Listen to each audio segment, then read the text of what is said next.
한 절씩 교독하겠습니다. 제가 먼저 읽습니다. 아히멜렉의 아들 아비아달이 그일라 다윗에게로 도망할 때에 손에 에봇을 가지고 내려갔더라. 다윗이 그일라에 에봇을 어떤 사람이 사울에게 알리매 사울이 이르되 하나님이 그를 내 손에 넘기셨도다. 그가 몸과 온 빗장이 있는 성읍에 들어갔으니 갇혔도다. 사울이 모든 백성을 군사로 불러 모으고 그일라로 내려가서 다윗과 그의 사람들을 에워싸려 하더니 다윗은 사울이 자기를 해하려 하는 걸 알고 제사장 아비아달에게 이르되 에봇을 이리로 가져오라 하고 다윗이 이르되 이스라엘 하나님 여호와여 사울이 나 때문에 이 성읍을 멸하려고 그일라로 내려오기를 꾀한다 함을 주의 종이 분명히 들었나이다. 그일라 사람들이 나를 그의 손에 넘기겠나이까. 주의 종이 들은 대로 사울이 내려오겠나이까. 이스라엘의 하나님 여호와여 원하건대 주의 종에게 일러 주옵소서 하니 여호와께서 이르시되 그가 내려오리라 하신지라. 다윗이 이르되 그일라 사람들이 나와 내 사람들을 사울의 손에 넘기겠나이까 하니 여호와께서 이르시되 그들이 너를 넘기리라 하신지라. 다윗과 그의 사람 600명 가량이 일어나 그일라를 떠나서 갈 수 있는 곳으로 갔더니 다윗이 그일라에서 피한 것을 어떤 사람이 사울에게 말하더니 사울이 가기를 그치니라. 아멘. 계속해서 우리가 사명이라는 주제를 가지고 말씀을 나누고 있습니다. 오늘은 사명자의 길이라는 제목으로 같이 은혜를 나누고자 합니다. 지난주의 말씀을 우리가 떠올려 보면 다윗이 그일라 사람들을 블레셋의 침공으로부터 구원을 하죠.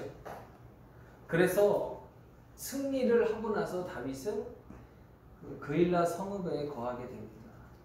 보통 국경 지역에 마을이 있으면 그 지역은 침략을 당하기가 쉽기 때문에 그곳은 나름 성벽을 견고하게 하고 그 성벽 안에 백성들을 살게 하면서 일과가 시작될 때는 성 밖으로 나와서 농사도 하고 목축도 하고 그렇게 하는 겁니다. 그래서 바로 국경 지역에 있던 이 그일라라는 성읍은 다른 성읍들에 비해서 견고한 성벽을 가지고 있습니다. 특별히 우리가 그 세계사를 보면 나라들이 어떤 도시들이 외세의 침략으로부터 보호하기 위해서 성벽을 쌓을 때에 산지에 있는 성읍들은 그렇게 성벽을 견고하게 짓지 않지만 평지에 있는 성읍들은 성벽을 견고하게 짓고 적들이 쉽게 침공을 할 수 있는 지역에 위치해 있으면 또 성벽을 견고하게 짓습니다. 이스라엘이 이집트에서 나와서 가나안 땅에 들어갈 때 가나안 땅에서 가장 큰 성벽을 자랑하던 곳이 여리고였습니다. 여리고는 쉽게 무너뜨릴 수 없는 도시였는데 왜냐하면 여리고는 교통의 요지고 중심지였기 때문에 많은 사람들이 오고 가는 곳이어서 많은 사람들이 오고 간다라는 건 쉽게 들어가고 나갈 수 있다는 거거든요. 그래서 거기는 아주 견고한 성벽으로 에워싸여 있었는데 하나님께서 그 성벽을 허무시죠. 그러니까 그일라라는 곳은 아주 성벽이 견고하게 되어 있는 곳입니다.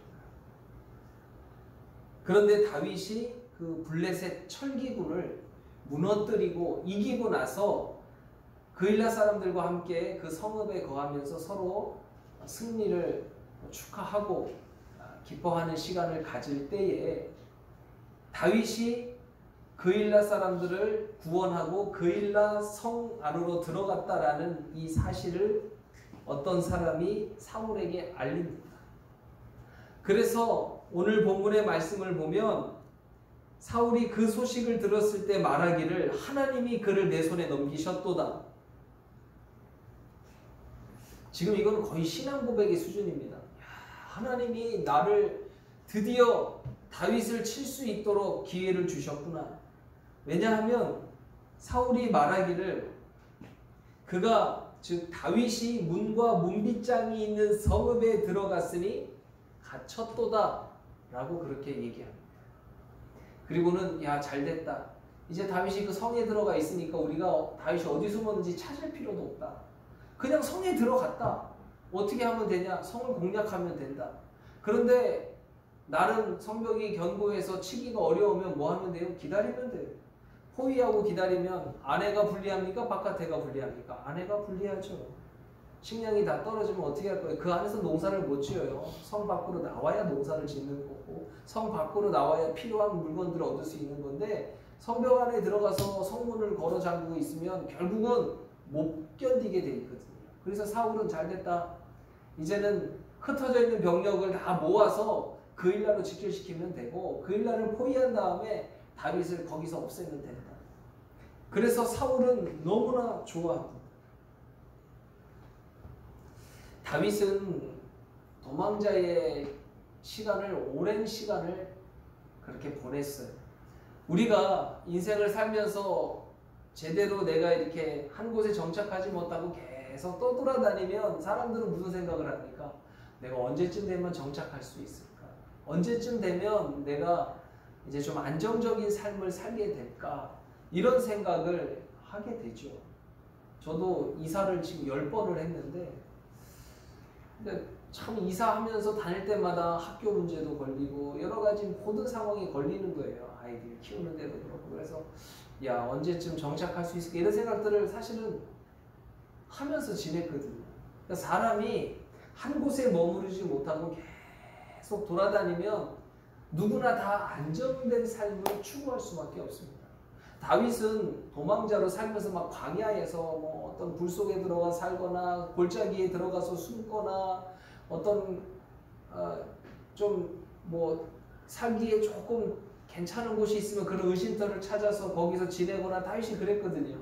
그런데 다윗이 그일라 사람들을 도와주고 나니까 견고한 성읍에 들어갈 수 있었어요. 그럴 때 다윗이 드는 생각이 뭐냐 하면 야 여기서 좀 이제 안정을 찾을 수 있지 않을까. 여기서 좀 쉬면서 그렇게 살 수 있지 않을까. 그런 생각을 다윗이 하는 거예요. 그리고 생각해 보세요. 다윗이 구했잖아요. 그러면 그럴 자격이 있지 않겠어요? 내가 이 사람들을 구해준 거예요. 이 성을 내가 지켜주고 보호해준 거예요. 그러면 내가 거기 들어가서 생활할 수 있도록 그일라 사람들이 또 협조해 줘야 되는 게 또 맞죠. 그러니까 다윗은 그러고 싶은 거예요. 머물고 싶어요. 그런데 문제는 뭐예요? 다윗이 정보를 하나 캐치했어요. 사울이 알았다라는 거예요. 그러니까 다윗이 하나님께 물어보죠. 하나님, 사울이 저를 잡으러 그일라로 올까요? 그 속에는 뭐가 있냐면 다윗을 치기 위해서 그일라 성읍을 다 칠까요? 하나님은 말하는 거예요. 사울은 그렇게 한다. 사울은 너 잡으려면 여기다 불태울 수도 있다. 그러니까 사울은 왕이지만 사실은 사명자가 아니에요. 그가 내려오리니까 내려온다. 그래서 다윗이 하나님 앞에 또 하나 묻잖아요. 하나님 그러면 그일라 사람들이 저를 사울에게 내주겠습니까? 그랬더니 내준다. 참. 아니 다윗은 그일라 사람들에서 생명을 걸었는데 그일라 사람들은 다윗을 사울에게 갖다 바친다는 거예요. 이 얼마나 참 서운한 일입니까? 이 배신이잖아요. 그렇죠? 다윗은 내심 좀 여기서 쉬었으면 좋겠고 좀 더 이렇게 좀 안정적인 삶을 살았으면 좋겠는데 하나님이 어떻게 해주셔야 돼요? 사울 왕이 다윗이 여기 있는 걸 모르게 해주셔야죠. 계속 딴 데서 헛발질하도록 그렇게 자꾸 헛된 정보를 가지고 살게 해주든지 사울이 알았다 할지라도 치러 내려올 수 없는 상황을 하나님이 만들어주든지 예를 들어서 뭐 블레셋 군대가 수도를 치고 갔다 막 이러면 막 그 수도를 방어해야 되잖아요. 그러면 사울이 어떻게 다시 잡으러 오겠어요? 뭔가 하나님이 분위기를 만들어줄 수 있는데도 하나님은 그냥 사울이 온다 막아준다고 얘기하지 않아요. 온다 이렇게 얘기해요. 그리고 그일라 사람들이 배신하지 않도록 하나님께서 그일라 사람들에게 의리의 그런 가득 찬 마음을 부어주고 끝까지 다윗 편이 될 수 있도록 해줄 수도 있잖아요. 하나님이 그 사람들의 마음을 움직이면. 근데 하나님은 배신한다 그렇게 말씀하시는 거예요. 다윗은 떠나고 싶지 않은데 하나님은 모든 상황이 최악의 상황으로 간다라고 알려주세요. 다윗은 맡겨진 사명을 다 했지만 그러나 그곳에서 열매를 얻지 못해요. 최선을 다하고 생명을 걸었지만 그 결과의 그 열매들을 자기가 누리지 못해요. 그럴 때 참 서운하고 힘들죠. 그런데 이런 모든 상황을 하나님께서 이렇게 최악의 상황으로 몰고 가시는 것은 하나님의 마음은 다윗이 여기서 머물지 않고 떠나기를 원하시는 거예요. 떠나라. 넌 여기 있지 말라. 하나님이 있게 하시려면 모든 상황을 있도록 만드시겠죠. 그러나 하나님이 다윗이 원하는 상황으로 도와주시지 않는 것은 다윗이 그일라 성에 머물면 안 되기 때문에 그런 거예요. 우리는 인생을 살면서 그렇게 머물고 싶을 때가 있어요. 안주하고 싶을 때가 있어요. 충분히 내가 그럴 자격이 있다고 느낄 때가 있어요.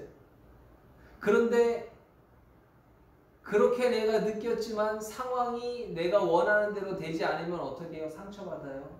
실망합니다. 그래서 우리는 사람에게 실망하고 때로 하나님께 실망해요. 내가 이렇게 충성을 다했고 내가 이렇게 헌신했는데 내가 사명을 이렇게 잘 감당했는데 어떻게 나는 이것을 누리지 못하냐? 왜 나는 여기서 열매를 먹지 못하냐? 라는 생각이 들 때가 있어요. 저도 군생활을 하면서 건축도 여러 번 해봤고 리모델링도 해봤고 했는데요. 언제쯤 건축을 하고 언제쯤 리모델링을 하냐? 떠날 때가 되면 하더라고요. 왜냐하면 제가 오자마자 할 수 없어요. 교회 상황도 봐야 되고 여러 가지 준비도 해야 되고 그래서 보통 한 교회에서 2년을 있으면 2년차 때 그것도 어느 정도 떠나기를 어느 정도 앞두고 나서 시작을 하기 때문에 이게 다 공사가 끝나고 정리가 되면 어떻게 되냐? 저도 정리를 하고 떠나야 되는 거예요. 그거 솔직히 좀 아쉽더라고요. 그 고생을 했는데 누리지를 못하고 가요. 그래서 지금 후임이 와서 누리는 거죠. 약간 좀 속상하더라고요. 그러니까 부모들끼리 우스갯소리로 그런 얘기를 해요. 그 교회 가서 교회가 건축을 해야 되거나 뭔가 리모델링을 해야 되면 1년차 때 해라. 1년차 때 하고 그래도 2년차 때는 좀 누리고 와라. 이런 얘기를 하는데 그게 마음처럼 안 되더라고요. 근데 이렇게 목회자들도 착각하는 게 있어요. 그게 뭐냐면 자기가 한 줄 알아요. 그리고 자기가 있어요. 군목들이 착각하는 게 있어요. 자기가 능력이 있어서 군교회에 무슨 건축하고 리모델링 하는 줄 알아요. 아니에요. 군목으로 있기 때문에 바깥에서 참 저렇게 군을 위해서 수고하니까 도와주는 거지 그 군목 자체가 능력이 있어서 그런 게 아니거든요. 나중에 전역하고 나가봐야 도와달라고 그러면 도와주나? 안 도와줍니다. 왜냐면 군에 있으니까 도와준 거예요. 착각을 합니다. 자기가 다 한 줄 알아요. 그렇지 않아요. 여러분, 이거는 뭐 군교회나 바깥교회나 마찬가지예요. 하나님이 은혜를 주셔서 교회가 부흥하는 거지 내가 잘해서 부흥하는 거 아니에요. 내가 사명감이 투철해서 내가 헌신했기 때문에 잘된 게 아니라 하나님이 내게 사명을 주셨고 감당할 수 있는 힘을 주셨고 환경을 주셨고 돕는 자를 주셨기 때문에 그리고 하나님이 사람들의 마음을 움직이셨기 때문에 교회가 부흥하는 거지 결국 그것이 어떤 누군가 어떤 리더십을 가지고 있는 사람이 뛰어나서 그렇지 않아요. 다윗이 흔들릴 뻔했어요. 사명자가 가끔씩 흔들릴 때가 있어요. 그게 뭐냐 하면 어떤 일이 잘 되면 자기가 한 줄 안다는 거예요. 그래서 내가 당연히 여기서 권리가 있다고 생각을 하는 거예요. 이거 굉장히 위험한 생각입니다. 사명자는 한 곳에 머물려 그러면 안 돼요. 그러니까 인간적으로는 머물고 싶을 때가 있어요. 그럴 때 떠나야 돼요. 왜냐하면 인간의 생각과 하나님의 생각은 반대이기 때문에 그래요. 내가 인간적으로 머물고 싶잖아요. 그러면 하나님은 떠나라. 그런데 인간적으로 떠나고 싶어요. 그만하고 싶어요. 그만두고 싶어요. 하나님 뭐라고 하는 줄 알아요? 계속 있으라고 그래요. 이게 차이예요. 근데 제가 사단에서 8년 정도를 목회하면서 신병교육대를 담당하면서 참 고생을 나름 했어요. 왜냐하면 8년 동안 세례식을 하려면 계속 외부 교회와 연결을 해야 되고 오시는 분들을 잘 모셔야 되고 섬겨드려야 돼요. 그래야 그분들이 계속 세례식을 지원해 주거든요. 근데 8년 동안 그거를 하니까 힘들더라고요. 그래서 세례를 그만두고 싶었어요. 진중 세례를 그만하고 싶었어요. 그래서 다음 부대를 옮길 때 내 마음속에 사단은 가지 않으리라. 결코 사단은 가지 않으리라. 그 생각을 했어요. 그래서 보직장교한테도 나는 사단은 안 간다. 사단이 아닌 곳으로 보여준다. 무조건 간다 그랬더니 학생 군사학교로 보내주더라고. 와봤더니 세례식이 더 많아. 와봤더니 뭐 세례도 이 신교대랑은 비교가 안 돼요. 뭐 한꺼번에 막 1000명씩 세례 주고 막 이러니까요. 그래서 느꼈어요. 아, 내가 도망가려고 그러니까 하나님이 더 심한 곳으로 보내시는구나. 여러분, 우리의 생각은 하나님의 생각과 다르다는 것을 항상 기억해야 돼요. 물론 내가 성령의 충만한 가운데 하나님의 마음이 부어져서 하게 되는 생각은 하나님의 생각이죠. 그러나 일반적으로 우리는 육신의 생각에 사로잡힐 때가 훨씬 더 많습니다. 그래서 내가 어떤 일을 하고 나면 영광받고 싶어 하고요. 자랑하고 싶어 하고요. 그 자리에 머물고 싶어 하고요. 거기서 더 편안한 시간을 보내고 싶어 하는 것이 그것이 일반적으로 사람들이 갖고 있는 생각입니다. 그러면서 내가 사명자라는 걸 자꾸 깜빡깜빡 하는 거예요. 하나님은 다윗이 그일라 성에 머무는 것을 기뻐하시지 않습니다. 하나님은 다윗이 그일라 성에서 보호받기를 바라는 그 마음이 잘못됐다라는 것을 하나님은 가르쳐주고 싶어 하십니다. 인간 울타리가 다윗의 생명을 지켜줄 수 없다라는 것을 다윗이 알기를 하나님은 원하십니다. 누가 다윗의 생명을 보호합니까? 하나님입니다. 인간 울타리가 다윗을 지켜주지 못해요.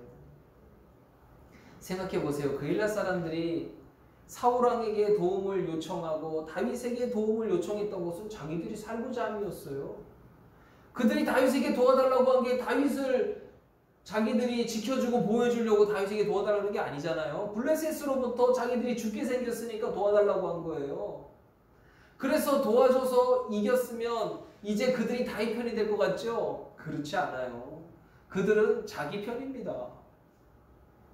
자기 생명을 위해서 다윗을 불렀지 다윗으로 인하여 사울왕에게 자기들이 포위당하는 것을 원하겠습니까? 그건 당연한 거예요. 착각하면 안 돼요. 여러분, 사명자는요, 내 편은 하나님밖에 없다라는 생각으로 살아야 돼요. 저 사람이 내 편인 것 같죠? 아니에요. 부부가 서로 자기 편인 것 같죠? 물론 그렇게 살아야 하지만 살다 보면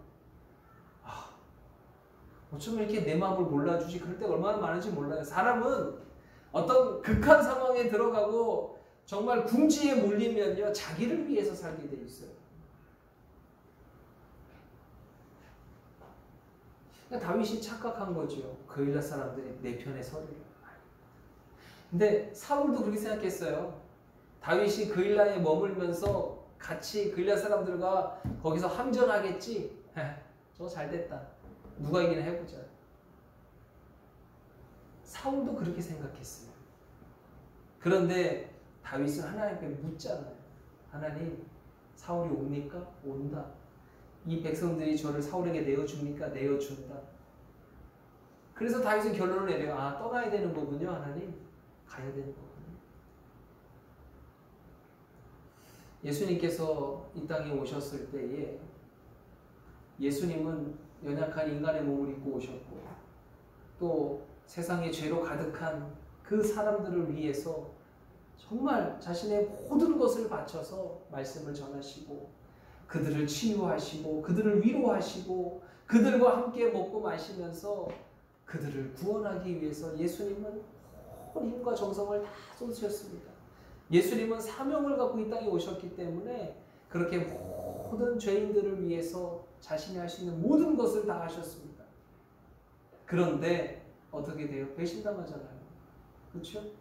예루살렘 성에 마지막 그 6월절을 앞두고 입성하실 때에 모든 사람들이 나뭇가지를 꺾어서 길에다 펴고 자기 겉옷을 벗어서 다 펼쳐놓고서는 호산나 다윗의 자손이여 우리를 구원하소서 막 그러면서 얼마나 그들이 다윗을 그들이 얼마나 예수님을 높여요. 근데 결국 뭐 합니까? 예수는 십자가에 못 박아라, 십자가에 못 박아라. 그러면서 그들이 5일 만에 완전히 마음이 뒤바뀌잖아요. 그것도 그 대제사장의 무리들에게 돈 받아갖고 돈 몇 푼 받고 예수님을 죽이자고 그렇게 그들이 외칩니다. 예수님이 제자들을 데리고 3년 동안 그렇게 그들을 먹이고 가르치고 그들을 그렇게 주님께서 품고 다니셨지만 제자들이 어떻게 해요? 예수님이 잡히시던 그날 밤에 다 도망가잖아요. 다 배신하잖아요. 예수님 그걸 다 알았어요. 그래서 예수님이 베드로한테는 그랬잖아요. 네가 새벽에 닭이 2번 울기 전에 3번 나를 부인한다. 그랬더니 베드로가 그럴 일이 없다고 다른 사람들은 그래도 나는 절대 주님을 부인하지 않는다고 나는 죽을지언정 주님을 따를 거라고 막 그렇게 얘기하니까 예수님이 뭐라 그래요? 내가 너를 위하여 아버지께 기도했다. 그러잖아요. 그렇죠? 예수님은 그들이 배신할 걸 다 알아요. 예수님 버리고 도망갈 것을 다 알아요. 그건 성경에 이미 예언됐던 거예요. 예수님은 다 아시기 때문에 그 배신감에 상처받지 않아요. 다 인간은 연약한 자고 자기를 위한 자고 인간은 죄 가운데 거하기 때문에 중요한 순간에 언제든지 이탈할 수 있다는 걸 주님은 알고 계세요. 그래서 예수님이 부활하신 이후에 막 징계하러 다니시냐고. 부활하신 이후에 너가 십자가 밑에서 끝까지 나한테 삿대질하고 비웃고 침뱉더라. 이리와 너 오늘 나한테 죽었다. 그래서 예수님이 막 부활하신 다음에 막 심판하시냐고. 쟤들 쫓아다니면서 내 이놈들 그때 도망갔지 막 이러면서 가서 막 베드로 이리 와 너는 나를 저주까지 했으니까 너는 엉덩이 12대 맞고 야고보와 요한은 10대 맞고 뭐 예수님이 그러냐고. 예수님은요 그냥 가서 다시 그들을 설득하고 그들을 다시 사명을 불어넣어주고. 왜요? 예수님은 어차피 이 세상에서 사람들에게 인정받고 사람들의 어떤 보호 속에 살려고 오신 분이 아니었어요. 예수님은 사명자로 오셨기 때문에 사명의 마침은 어디예요? 아버지께로 가는 거예요. 오늘 말씀에서 떠났다라고 하잖아요. 다윗이 떠났다. 그일라를 떠났다. 근데 떠났다라는 말은 2가지의 의미가 있어요. 어떤 방향성이 있어요. 뭐냐? 이곳을 버리고 갔다라는 거예요. 이곳에 머물지 않고 갔다라는 그게 떠났다라는 말이고 또 떠났다라는 건 그냥 떠나는 게 아니라 어딘가를 향하여 가는 거예요. 그러니까 지금 다윗은 어떻게 떠나는 거냐면 자기가 안주하고 싶었고 머무르고 싶었고 거기서 보호받고 싶었던 그일라를 떠나서 어디로 가는 거예요? 하나님께로 가는 거예요. 하나님을 향하여 가는 거예요. 예수님은 이 땅에 오셔서 분명한 방향성을 가지고 예수님은 사역하셨어요. 아버지께로 다시 돌아가는 것이 예수님에게 있어서는 분명한 방향성이에요. 물론 육신의 고통을 당하고 배신을 당하고 하는 이런 것들은 참 힘든 일이지만 그러나 그 일을 당하지 않겠다고 예수님이 다른 방법을 찾았다. 그러면 예수님은 연약한 육신의 몸을 입고 오셔서 그 육신의 몸에 갇히게 돼요. 육신의 그런 고통을 당하지 않겠다고 그냥 그 육신 안에 거하려고 하면 안 돼요. 결국은 그 육신을 벗어버려야 되는 거예요. 그 연약한 육신을 벗어서 다시 영광스러운 그분의 모습으로 돌아가야 되는 거예요. 그런데 그 과정이 힘든 거죠.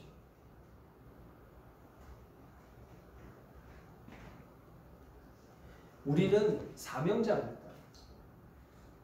사명자는 인생을 살면서 이렇게 어떤 사명의 좋은 결과에 안주하려고 하면 안 돼요. 그러나 사람들은 일반적으로 그러고 싶어 합니다. 그것에 대한 권리를 얻고 싶고 그것에 대한 권리를 주장하고 싶은 거예요. 아담이 실패했던 이유는 바로 거기 있습니다. 자기가 하다 보니까 다 자기가 한 거라고 생각하는 거예요. 자기가 실력이 있고 능력이 있다고 생각하는 거예요. 그래서 하나님이 없어도 내가 에덴 동산 관리할 수 있다. 내가 뭐 하나님의 말씀을 들어야만 관리하는 게 아니라 하나님의 말씀을 떠나서도 할 수 있다. 이게 뭐냐? 사명자를 잊고 사명자의 자세를 잃어버리고 자기가 주인이 되려고 하는 거예요. 여러분 이게 굉장히 위험한 거예요. 사명자는 하나님 앞에 가는 날까지 사명으로 살아야 되는데 자꾸 사명자들이요 뭐 하다가 잘 되면 자기가 주인 노릇을 하려고 해요. 이제는 내가 누리려고 하고 하나님이 없어도 할 수 있다라는 그런 착각에 빠지는 거예요. 그래서 한 번씩 교회들이 무너지는 거예요. 목회자들이 교회가 부흥하면 착각할 때가 있다니까요. 자기가 잘해서 그런 줄 알아요. 그리고 안주해요. 그러면 하나님이요 그 목회자를 넘어뜨려요. 거기에 안주하지 말라. 이것은 꼭 목회자만 그런 게 아니고 성도들도 다 그렇습니다. 여러분 교회의 주인은 성도가 아니에요. 하나님이십니다.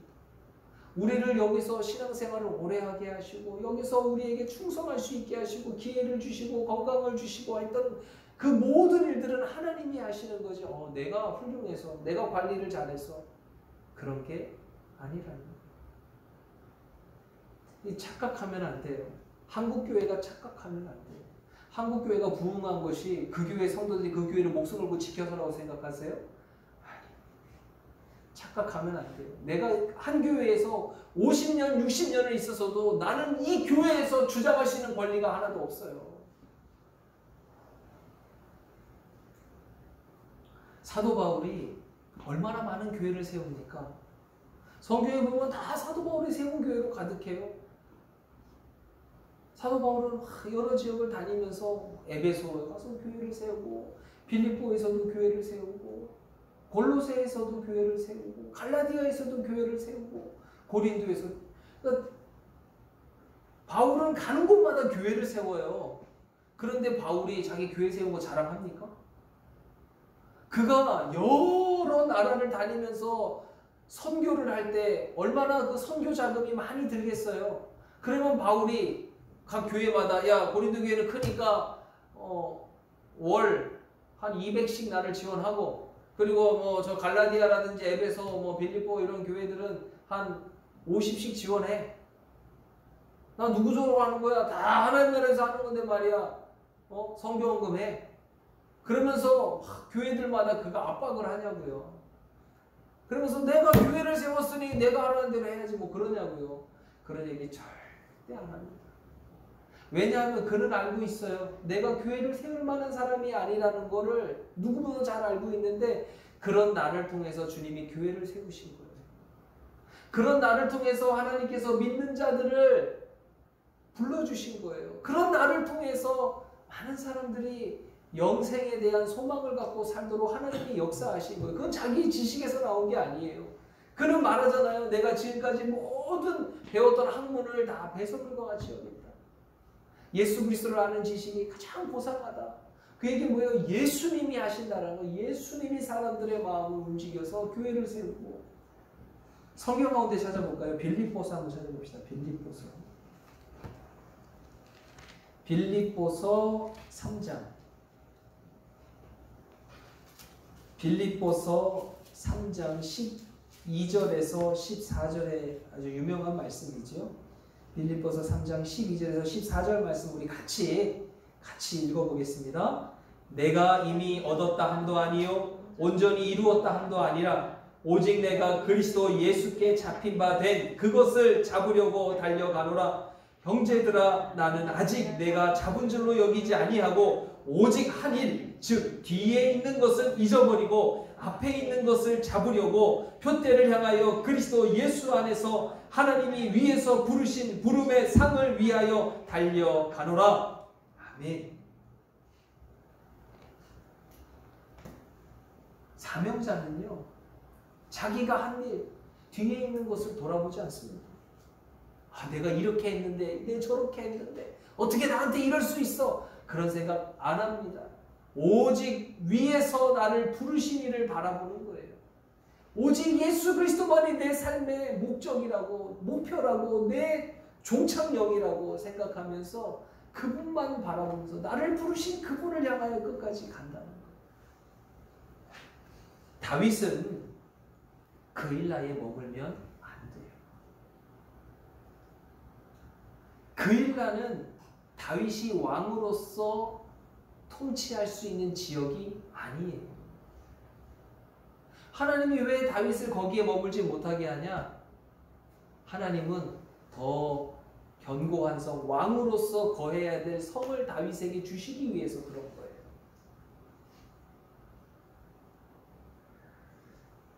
다윗은 오늘 말씀을 우리가 13절까지 봤는데 14절에 보면 이렇게 얘기하고 있어요. 다윗이 광야의 요새에도 있었고, 그러니까 떠난 다음에 그일라를 떠나서 광야의 요새에도 있었고 또 10광야 산골에도 머물렀으므로 사울이 매일 찾되 하나님이 그를 그의 손에 넘기지 아니하시니라.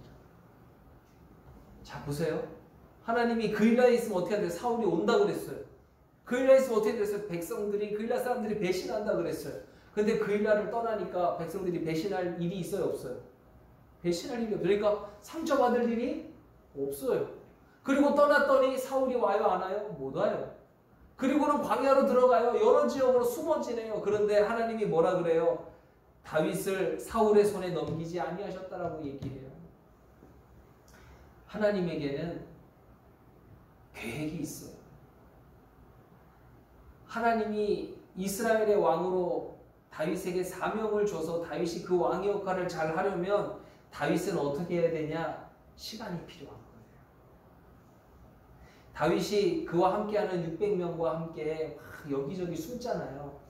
숨을 때 어떤 곳에 숨어요? 가장 안전한 곳에 숨어요. 그렇죠? 사울이 찾기 힘든 곳에 숨어요. 그리고 들키더라도 도주로가 확보된 곳에 숨어요. 이 얘기는 뭐냐 하면 다윗은 그일라 성읍에서 나와서 이스라엘의 모든 지형을 다 파악하게 됩니다. 나중에 다윗은 그 지형을 활용해서 전쟁을 합니다. 다윗이 왕이 되고 나서 수많은 전쟁을 벌이는데 다윗이 침략 전쟁을 하는 게 아니라 침략을 받거든요. 그러면은 이스라엘 땅으로 막 여러 나라가 침공해 오잖아요. 그럴 때 다윗이 어떻게 하냐? 자기가 지난날 도망 다녔던 그 모든 것을 눈만 감아도 다 보여요. 그러니까 이렇게 하는 거예요. 적을 어디로 유인해야 될지, 어디에 숨어 있다가 습격을 해야 될지, 어디로 데리고 와야 우리가 유리한지, 이런 것을 다윗이요 도망 다니면서 다 꿰차요. 보통 일반적으로 왕이 되면 그 왕이 뭘 알아서 왕이 됩니까? 그냥 차례가 되니까 왕이 되는 거지. 그렇잖아요. 그러니까 왕이 하도 모르니까 밤에 아멘하고 다니는 거 아니에요. 몰라서. 근데 다윗은 왕이 되기 전에 다 알았어요. 돌아다니면서 숨으면서 여기저기 다니고 그러면서 이런 지역 저런 지역에서 뭐가 필요하고 사람들이 어떠한 어려움을 겪고 있고 이런 거를 다윗은요 다 알아요. 어디가 위험하고 어디가 적이 오기 쉽고 어디서 방어해야 되고. 그러니까 다윗은 그일라에서 나와서 숨어 지내면서요 다 준비가 되는 거예요. 그래서 다윗이 왕이 됐을 때 물론 전쟁은 하나님이 하시는 거지만 여러분 사람이 그냥 하나님이 하실 줄 믿습니다 그러고 손 놓고 있을 수는 없잖아요. 하나님이 하시는 걸 믿으면서 자기가 가지고 있는 능력과 지혜를 발휘하는 거예요. 그럴 때 하나님이 그거를 쓰시는 거예요. 용맹함만 가지고 되는 건 아니에요. 전쟁을 할 때는 지형 지물을 잘 파악하고 거기를 잘 활용해야 전쟁에서 이기는 거예요. 네. 그래서 전쟁을 하기 전에 항상 어떻게 합니까? 그쪽 지형을 다 살피잖아요. 어떻게 해야지 공격을 하고 방어를 하기가 어디가 좋은지 이런 걸 다 익히잖아요. 근데 하나님이 다윗을 그렇게 다 훈련시켜요. 다윗은 그래서 백전백승입니다. 어디 가나 이겼어요. 평지에서도 이기고요. 산지에서도 이기고 골짜기에서도 이기고. 다윗이 그일라 백성들에게 이렇게 말하고 떠나요. 내가 하나님께 기도했더니 사울왕이 온다 하더라. 그리고 사울왕이 오면 너희들이 얼마나 난처하겠냐. 다윗이 거기서 야 내가 기도했을 때 니들 나 판다 그러더라. 결국은 내가 너희들에서 그렇게 생명을 다했는데 너희들은 우리를 사울한테 내준다고 하나님이 그러시더만. 속상하게 말이야. 들어서 떠난다. 다윗이 그렇게 말했겠냐고요. 그런 얘기는 안 하죠. 사울왕이 온다고 한다. 사울왕이 오면 이 성이 포위될 거다. 이 성이 포위되면 너희들이 얼마나 힘들겠냐. 내가 성을 떠난다. 그러니까 염려하지 마라. 그럴 때 그들이 어떤 생각을 하겠어요? 야 진짜 왕이다. 진짜 저분이 꼭 왕이 될 거다. 그리고 그일라 사람들은 미안한 마음과 함께 다윗을 위하여 기도하지 않겠냐. 다윗을 보면서 하나님 저분이 꼭 왕이 되게 해달라고, 사울의 때가 빨리 사라지고 다윗의 날이 빨리 오게 해달라고 그들은 기도하지 않겠어요? 다른 건 몰라도요, 변방에 있으면 그 주변에 있는 나라의 압박을 받으면서 참 고통을 당하고 때로는 회유를 당할 수도 있거든요. 그러나 그일라 사람들은 평생 다윗 편에 서지 않았겠어요. 다윗이 그일라 성에 머물고 있었으면요, 계속 염려할 수밖에 없어요. 사울이 언제 올까? 사울이 오면 어떻게 하지? 어떻게 하지? 이스라엘 이 사람들 배신하면 어떻게 하지? 그러면 그 사명자가 사명을 생각하는 게 아니라 자기 생명을 생각하면서 거기서 사명을 다 잃어버리고 사명이 막 흔들리고 무너지거든요. 그래서 여러분, 우리는 사명자라는 생각을 가지고 열매를 내가 수고한 대로 먹겠다라고 그렇게 생각하지 마시고, 결국 모든 열매는 주님이 주십니다. 주님이 때가 되면 여러분 가장 아름다운 성, 하나님의 성으로 하나님이 여러분을 다 데려가실 거예요. 그러니까 이 땅에서 내가 어떤 성에 머물러야 할까? 어떤 성에서 내가 보호받아야 될까? 어떤 사람이 내 생명의 울타리가 되어줄까? 이런 기대감을 가지고 사지 마시고, 하나님이 내 생명의 울타리고 하나님이 나에게 영원한 안식처를 주실 것을 기대하면서, 다윗이 결국은 예루살렘 성에 살지만 예루살렘 성에서 영원히 사는 게 아니라 결국은 가장 아름다운 예루살렘 성, 아름다운 도성, 천국에서 영원히 살지 않습니까? 그러므로 여러분, 항상 기억하십시오. 나는 사명자다. 내가 우리 사람에게 상처받는다. 그러면 내가 사명자가 아니고 주인이 되려고 했던 것은 아닌가? 이걸 자꾸 생각해 보셔야 돼요.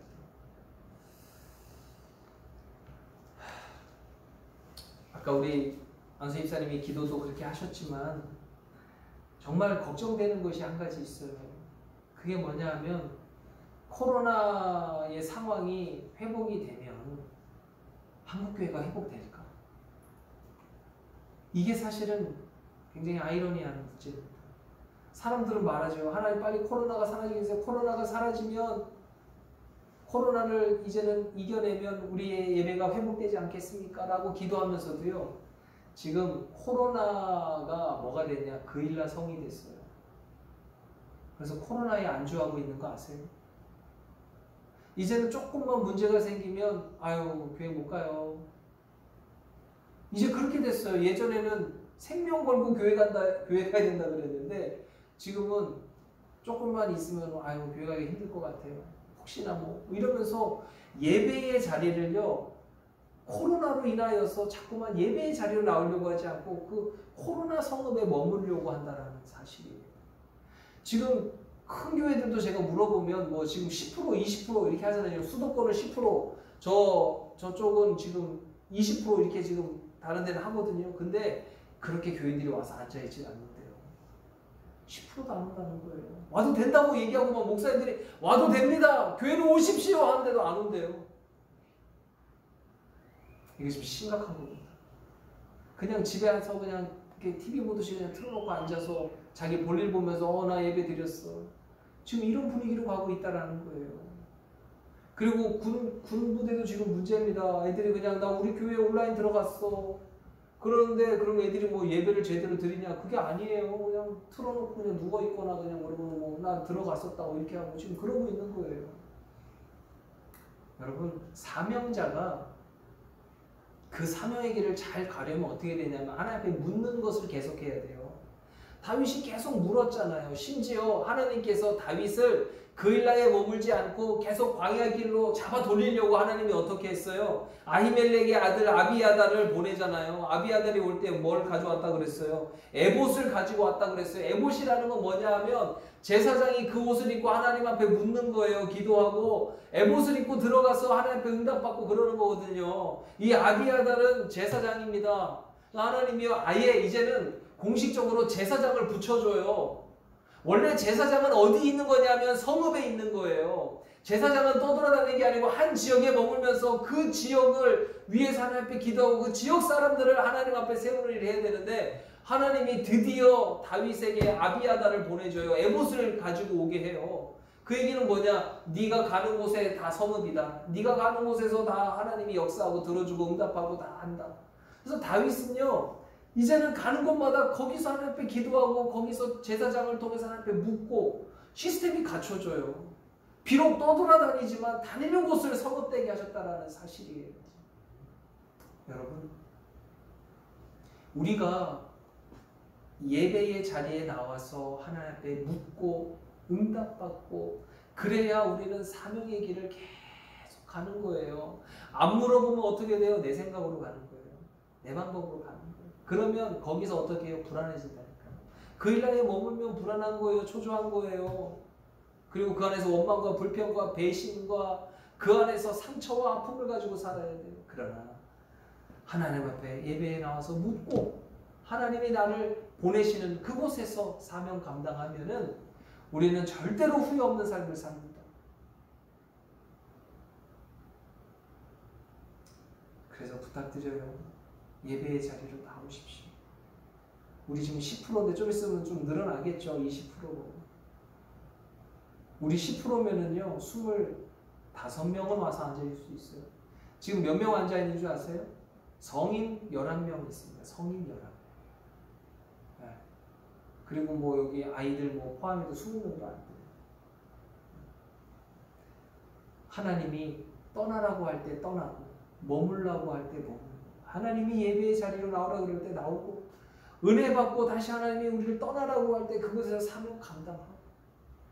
사람들이 착각하는 게 있어요. 은혜 받았어요. 그러면 그게 뭐냐? 뭐 와서 위로받고. 그게 은혜 받아서 아니에요. 은혜 받았다라는 건 뭐냐? 다시 내 사명감을 깨닫는 게 은혜 받는 거예요.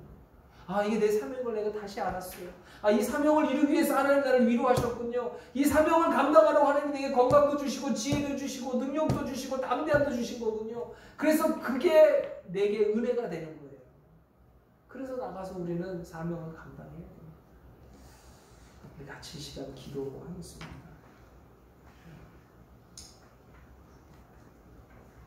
사실은 제가 오늘 말씀의 제목을 박수 칠 때 떠나라 라고 하려다가 그냥 사명자의 길이라고 했는데, 우리는요, 박수 받으려고 그러면 안 돼요. 모든 영광은 하나님께.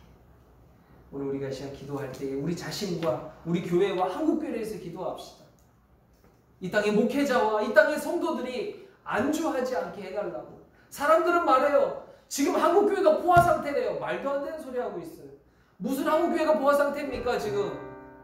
예배 드리는 사람이 1000만 명도 안 되는데, 대한민국의 인구가 5천만인데 1000만 명도 안 되는 사람들이 그것도 온전한 신앙도 아니고 그냥 신앙인이라고 말하고 있어요. 지금 전도회들 대상이 4천만 명 이상 됩니다.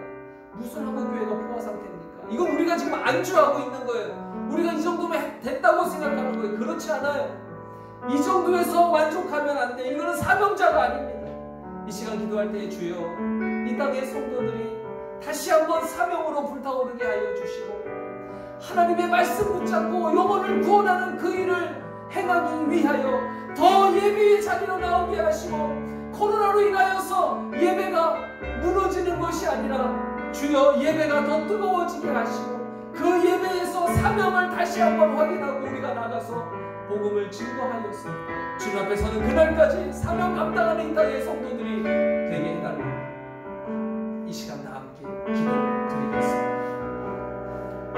하나님 아버지, 하나님 아버지, 우리를 불쌍히 여겨 주옵소서. 우리를 불쌍히 여겨 주옵소서.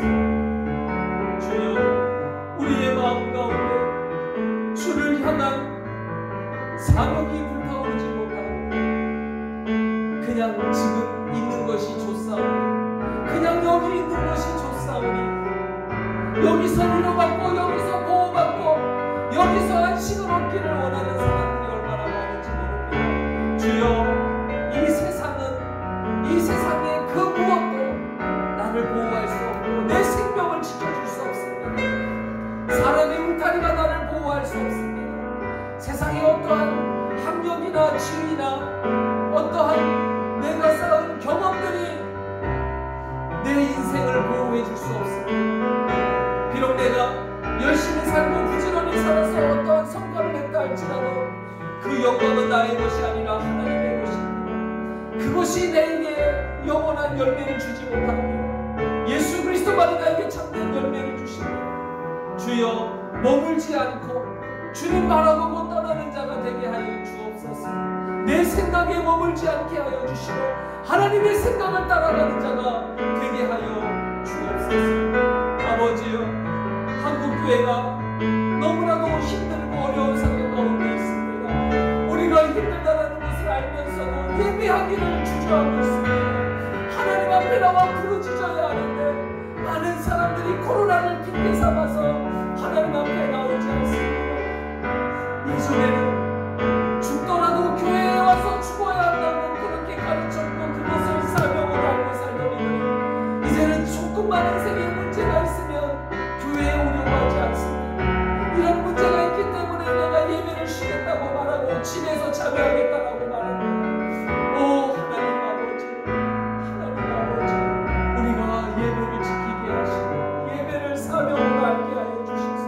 여기서 주의 음성을 듣고 다시 우리의 삶의 자리에 가서 우리의 모든 삶의 자리에 하나님의 뜻을 세우는 그 사명 감당하게 하여 주옵소서. 이 땅의 성도들이 너무나도 연약한 가운데 있습니다. 악한 마귀는 우리에게 상황이 이러하니까 예배의 자리에 가지 않아도 된다고 우리에게 말합니다. 주여, 우리는 그 말을 민감하게 대적하지 못하고 편안하게 받아들이며 살고 있습니다. 주여, 주여, 코로나가 끝나도 교인들이 정말로 하나님 앞에 나올지 주여 두렵습니다.